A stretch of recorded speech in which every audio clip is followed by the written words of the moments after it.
8h, 9h. Europe 1 matin. Europe 1, il est 7h11. Jacques Serret, vous recevez Philippe Crevel, économiste et directeur général du Cercle de l'Épargne. Bonjour Philippe Crevel. Bonjour. Merci d'être avec nous en direct ce matin sur Europe 1. Le gouvernement prépare son budget 2027 et cherche beaucoup d'argent. Il faudrait près de 28 milliards d'euros d'efforts simplement pour ramener le déficit à 4,9% du PIB. Et parmi les pistes étudiées par Bercy, il y a les retraites. Philippe Crevel, pourquoi les retraités se retrouvent-ils une nouvelle fois dans le viseur ? Alors les retraités sont dans l'œil du cyclone du gouvernement. C'est pas la première fois, parce que Michel Barnier ou François Bayrou avaient également étudié cette piste avec les conséquences que l'on a vues, que l'on a enregistrées avec évidemment le fait qu'ils ont été censurés ou qu'ils n'ont pas eu la confiance. Alors pourquoi les retraités? Il est fréquemment dit que le niveau de vie des retraités est supérieur à la moyenne de la population. Et donc, les retraités sont transformés en cibles. Certains diraient qu'ils sont même des nantis, ce qui est évidemment exagéré. Mais Philippe Crevel, c'est hors de proportion. Est-ce que c'est vrai, justement? Est-ce qu'aujourd'hui, ils sont mieux protégés que les actifs? Alors, le revenu médian, ça veut dire le revenu qui partage la population des retraités en deux, c'est 26 830 euros. On n'est pas dans des montants de fortune.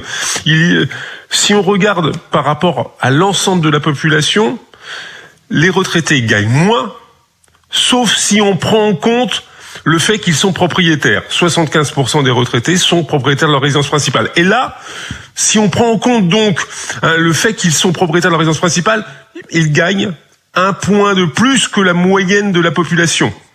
Donc c'est vraiment quelque chose qui n'est pas, on va dire, extrêmement important. Et puis si on se met un petit peu en perspective, on voit que cet écart se réduit. Il était de 5-6 points il y a encore quelques années. Et le Conseil d'orientation des retraites indique que dans les 20 prochaines années, les retraités gagneront moins que l'ensemble de la population, du fait des réformes des retraites, du fait justement des règles d'indexation qui sont de plus en plus aléatoires.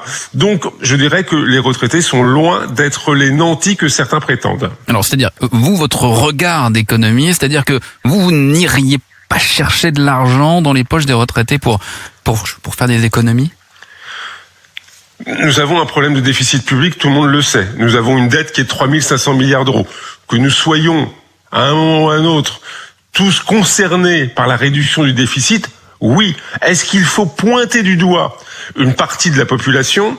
Je considère que c'est dangereux. On est en train d'alimenter une guerre des générations en indiquant que des retraités gagneraient beaucoup d'argent. Et c'est faux. La pension moyenne en France, elle se situe autour de 1 700 euros par mois.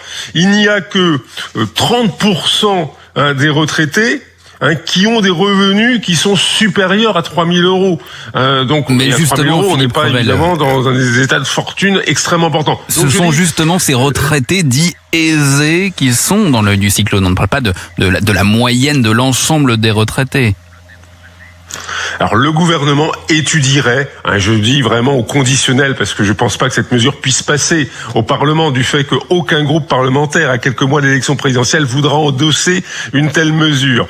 Mais le gouvernement étudierait donc la possibilité de ne pas indexer donc les retraites ou les revenus des ménages supérieurs donc à 3 000 euros pour les retraités. Ça veut dire que ça concernerait... Très concrètement, quelles conséquences vous pouvez expliquer brièvement ? Alors la conséquence, l'inflation en 2026 tournera autour de 2%. Ça veut dire que si on n'indexe pas, ce sera une perte environ de 30 euros par mois si on ne retient que les retraites des régimes de base, parce que les retraites complémentaires sont les syndicats, l'Agirc-Arrco, qui décident de la revalorisation. Le gouvernement ne la main que sur les retraites de base. Et c'est à peu près, par mois, potentiellement, une perte autour de 30 euros.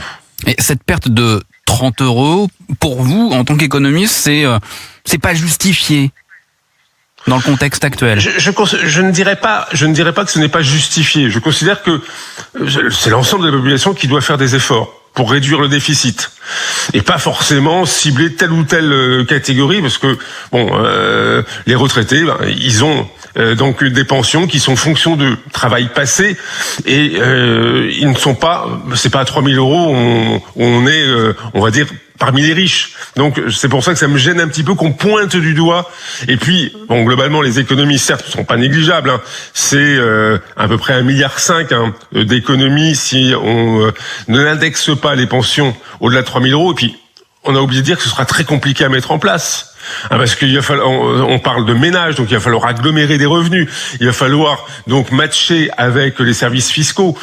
Puis après redonner donc tout ceci aux caisses de retraite. On fait un petit peu donc une usine à gaz. Bon, certes pour 1,5 milliard, c'est pas négligeable, mais bon, je dirais que bon, il y a peut-être des méthodes un peu plus simples. Oui, la méthode peut-être la plus simple et la plus radicale, c'est peut-être de faire des vraies économies dans le fonctionnement de l'État, allez-vous me dire? Alors, il y a des économies à réaliser dans le fonctionnement de l'État. Il y a certainement à revoir les aides aux entreprises. On sait qu'il y a des montants extrêmement élevés, qu'elles sont pérennisées depuis une vingtaine d'années, voire plus pour les exonérations de charges liées aux 35 heures. Ça fait quand même maintenant plus d'un quart de siècle qu'on a passé les 35 heures. Il y a certainement des mesures à prendre sur les niches fiscales. On sait qu'il y a une perte de 80 milliards d'euros sur les niches fiscales. Pareil, certaines ne sont pas forcément justifiées. Il y a des effets de rente. Et puis, il y a certainement des économies de structure à réaliser. On a parlé des agences. On a parlé également de la superposition des collectivités locales. Il y a des pistes, mais qui sont structurelles. Et c'est vrai que c'est pas à quelques mois d'une élection présidentielle qu'on va arriver à résoudre donc ce type de problème. Merci beaucoup Philippe Crevel, économiste, directeur général du Cercle de l'Épargne. Merci d'avoir été avec nous ce matin sur Europe 1, d'avoir apporté votre expertise. Très bonne journée à vous. Merci.